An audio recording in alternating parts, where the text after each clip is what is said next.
अब खूबसूरत लगती हैं। मतदान दिवस पे क्या अपना बहुमूल्य मत देना उचित नहीं समझते हैं। तो एक तो है कि वो अपना मत दें और दूसरी है कि मतदान की प्रक्रिया को और भी सहज और भी लोगों के बीच में ले जाने के लिए चुनाव आयोग को कदम उठाने चाहिए और उसमें पारदर्शिता की काफ़ी ज़रूरत है, क्योंकि संदेह के दायरे में रहती है। मतलब अपनाना चाहिए आपके विचार से, मतलब कौन सा काम करेंगे जिससे मतलब लोगों का मतदान करने में सहज हो? देखिए, सबसे पहले तो वोटिंग कन्फर्मेशन रिपोर्ट मिलना चाहिए। अब लगातार इस बार लोकसभा का चुनाव हुआ है, अभी महाराष्ट्र का चुनाव हुआ है, हरियाणा का चुनाव है, उसमें हम लोग देख रहे हैं कि उन्हीं के वेबसाइट पर लिख रहा है कि वोटिंग इतना % हुआ है और काउंटिंग में अंतर हो रहा है। तो ये कहीं ना कहीं कोई गड़बड़ संदेश दे रहा है। कहीं ना कहीं विपक्ष का अगर संदेह है कि ये वोटिंग मशीन गड़बड़ है, तो इसके लिए वो जगह खुद चुनाव आयोग दे रहा है। इसको हम समझते हैं, उसको पारदर्शिता लाने में जरूर ही कोई नया कोशिश करना चाहिए। टेक्निकल कहीं ना कहीं खोट है। टेक्निकल कैसे इसको कह सकते हैं, इसमें कोई चाल भी तो हो सकता है। चुनाव आयोग का पार्टी विशेष के लिए काम कर रहे हैं। विपक्ष का क्या और सवाल रहता है सर, जैसे मतलब बैलेट पेपर से होना चाहिए, तो क्या वही होना चाहिए या मतलब तो कह रहे हैं कि चाहे आप बैलेट पेपर से कीजिए, चाहे आप वोटिंग मशीन से कीजिए, ईवीएम मशीन से कीजिए, उसमें पारदर्शिता बहुत जरूरी है, बहुत जरूरी है। तभी पारदर्शिता में कहाँ पे कमी है, मतलब जो विपक्ष का नजर वो हर लेवल पे हम लोग देखते हैं। अब ये भी दिल्ली के चुनाव होने वाला है, भारी पैमाने पे बाहरी बोल करके लोगों के वोटर लिस्ट नाम काटे जा रहे हैं, जो ऑलरेडी वहाँ के वर्षों से रहने वाले लोग हैं। तो ये खेला है। सर दिल्ली पे आप बात किया, दिल्ली में क्या लगता है फिर से केजरीवाल का सरकार आएगा या फिर? देखिए, अब सरकार तो मतदाताओं के ऊपर निर्भर करता है कौन आएंगे, लेकिन ये जरूर है कि वहाँ जो केजरीवाल की सरकार है, तो हमारी पार्टी एक तो कि जहाँ जहाँ केजरीवाल के उम्मीदवार और जहाँ जहाँ इनके उम्मीदवार कांग्रेस के उम्मीदवार मजबूत हैं, वहाँ हम लोग उनको समर्थन करेंगे। हालांकि 2 सीट पर हम लोग खुद चुनाव लड़ रहे हैं और कुछ और सीटों पर वामपंथी दल लड़ रहे हैं। आज का संदेश क्या रहेगा? देखिए, इस देश में पूरे संविधान पे लोग हमला कर रहे हैं और जब इस देश की संविधान ही नहीं रहेगा तो हम लोग कहाँ से सुरक्षित रह पाएंगे। इसलिए हमारी भाकपा माले पार्टी ने पूरे राज्य भर में राज्यव्यापी एक समझिए कि जागरूकता अभियान चला रहे हैं और उस अभियान से हम लोगों की निर्णय लिया गया है पार्टी से कि पूरे राज्य भर की सभी प्रखंडों में संविधान की उद्देश्य है, जो संविधान का प्रस्तावना जो उद्देश्य है, वो शिलापट को सब जगह लगाएं। हम लोग टेकारी में भी आज लगाए हैं और अभी उद्घाटन भी हुआ है। और इस देश की जो संविधान है, उस संविधान के लिए जो भी कुछ करना होगा, भाकपा माले खड़ी है। संविधान बचाने के लिए भाकपा माले खड़ी है और हमेशा खड़ी रहेगा। हम आपको चैनल से यही एक उद्देश्य देना चाहते हैं, आपका चैनल से हम मैसेज देना चाहते हैं कि इस देश में, इस राज्य में जितना भी लोग हैं, अभी संविधान और लोकतंत्र से ही लोग सुरक्षित हैं। लेकिन और अभी जो संविधान को भी अपमान कर रहे हैं लोग और संविधान के खिलाफ काम कर रहे हैं बहुत सारे लोग, अभी जब सरकार में बैठे हुए हैं। उन लोग चाहते हैं कि देश में मनुस्मृति की संविधान लागू हो और भाकपा माले चाहते हैं कि इस देश में मनुस्मृति के संविधान कभी लागू होने ही नहीं देगा। और अभी देखिए कि फिलहाल में ये जो अमित शाह जी हैं, उन्होंने कि समझिए कि संसद में जाकर और इतना बड़ा पद पे रहने के बावजूद भी इस देश की बहुत महान व्यक्ति को अपमान किए हैं। उन्होंने कह रहे हैं कि राम राम कहते तो भगवान से भेंट हो जाता। हम तो ये कहना चाहते हैं कि भगवान तो सब, अल्लाह सब नीचे है ना। संविधान हमारे सुरक्षित है, लोकतंत्र हमारे सुरक्षित है, तो हमारे भगवान तो यही है। तो इसलिए कहना चाहते हैं कि आपका भी भगवान का भी न्याय वहीं से मिला था, जो संविधान जहाँ सुरक्षित है, जहाँ हमारे अम्बेडकर साहब के जो अपने अपमान किए हैं, वही आपको दिला है। आपने यहाँ पर अपने भगवान के नाम लिए हैं, जैसे कि मतलब अभी जैसे कि मतलब उसमें भी 2 नीतियाँ हैं, मतलब एक बुरी नीति है, एक अच्छी नीति। जैसे राम की नीति को अच्छा माना जाता है और रावण की नीति बुरा माना जाता है। देखिए हम बताना चाहते हैं, जो लोग हैं वो रावण की नीति अपना रहे हैं या राम की नीति? हम बताना चाहते हैं, बहुत बड़ी बात है सर। वो लोग चाहते हैं, भाजपा वाले लोग, कि एक दूसरे में ये कहने का मतलब है कि झगड़ा हो।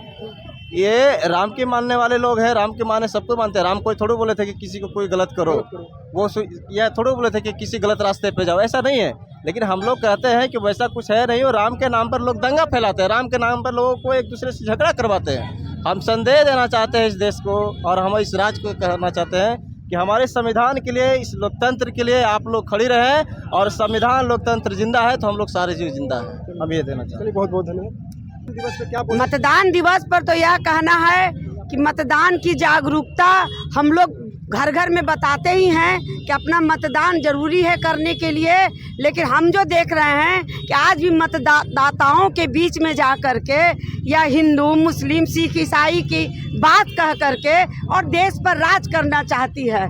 इसलिए हम यह कहेंगे कि आज मतदाता दिवस के अवसर पर यह तमाम लोग मिल करके हम ऐसा हिंदुस्तान बनाएं, हिंदुस्तान हम माने सबका हिंदुस्तान है, यही सबसे बड़ी बात है। यही सबसे बड़ी बात। और दूसरी बात जो है कि आज जब सबसे ज़्यादा जो खतरा है, जिस देश में महिला सशक्तिकरण कही जाती है, उस देश के बिहार के राज्य में मुख्यमंत्री जी जहाँ जा रहे हैं और महिलाओं को अपमानजनक बातें कह रहे हैं। उन्होंने कहा बेगूसराय में अब महिलाएं जो हैं हमने सशक्त किया है, जीविका दीदियों को अब खूबसूरत लगती हैं, सुंदर सुंदर साड़ी पहनती हैं। यह आपत्तिजनक उनका शब्द है। दूसरी जो बात है, आज भी इस संविधान में लिखा हुआ है कि उनको न्यूनतम मजदूरी मिलनी चाहिए, लेकिन आज भी 1650 रुपया में रसोईया दीदी काम कर रही हैं, 1000 में आशा वर्कर काम कर रही हैं। पूरे देश में महिलाएं आधी आबादी है, लेकिन महिलाओं की बात कहते नहीं थकती है। वो चाहे देश के प्रधानमंत्री हो, चाहे देश के बिहार के डबल इंजन की सरकार मुख्यमंत्री हो, ये सारे लोग महिलाओं का अपमान करते हैं, महिलाओं का आर्थिक और शारीरिक शोषण करते हैं। इसलिए आज महिलाएं भी हम लोग यह कह रहे हैं कि इसी 9 मार्च को भाकपा माले की रैली है और माइक्रो फाइनेंस से जो कर्ज लिए गए हैं, आशा वर्कर हैं, रसोईया दीदी हैं, जीविका दीदी हैं, अगर वो आंदोलन करती हैं तो उनको डरा करके उनको हटा दिया जाता है आंदोलन के दबाव में। इसलिए हम मांग करना चाहते हैं या 9 मार्च की रैली में हम तमाम लोग इस संविधान की रक्षा के लिए, अपने जन समस्याओं के लिए, पटना के लिए भी हम अपील करते हैं। रीता बरनवाल, भाकपा माले के राज्य अस्थायी सदस्य। बहुत बहुत धन्यवाद। मतदान दिवस के पर आप क्या संदेश देना चाहते हैं जनता को? सबसे पहले तो मैं जो हमारे सीपीआई माले के जितेंद्र जी हैं, रीता बरनवाल जी हैं, रेबी जी हैं, या तमाम जितने भी साथी हैं, मैं उनको धन्यवाद देता हूं कि इस तरह के कार्यक्रम प्रस्तुति शिलापट संविधान का जो निचोड़ है, जो संविधान का मूल चीज़ है, वो इसी में सम्मिलित है, इसी के अंदर निहित है। ये संविधान में जितनी भी बातें हैं, चाहे वो मौलिक अधिकार हो, शिक्षा के अधिकार हो, स्वतंत्रता के अधिकार हो, बोलने के अधिकार हो, सारे चीज़ इसमें समाहित है। तो मैं ये कहना चाहता हूँ कि आप लोगों ने जो इस कार्यक्रम को जो रखे हैं, हमारे साथी ने, इनके लिए धन्यवाद है। और पूरे बिहार में इन्होंने इस कार्यक्रम को चला रहे हैं, इसके लिए खास करके धन्यवाद है। मैं यही कहना चाहूँगा कि आज मतदान दिवस है, मतदान दिवस के अवसर पर और इस तरह के कार्यक्रम इन्होंने किया है और टेकारी ऐसे शहर में इन्होंने काम किया है।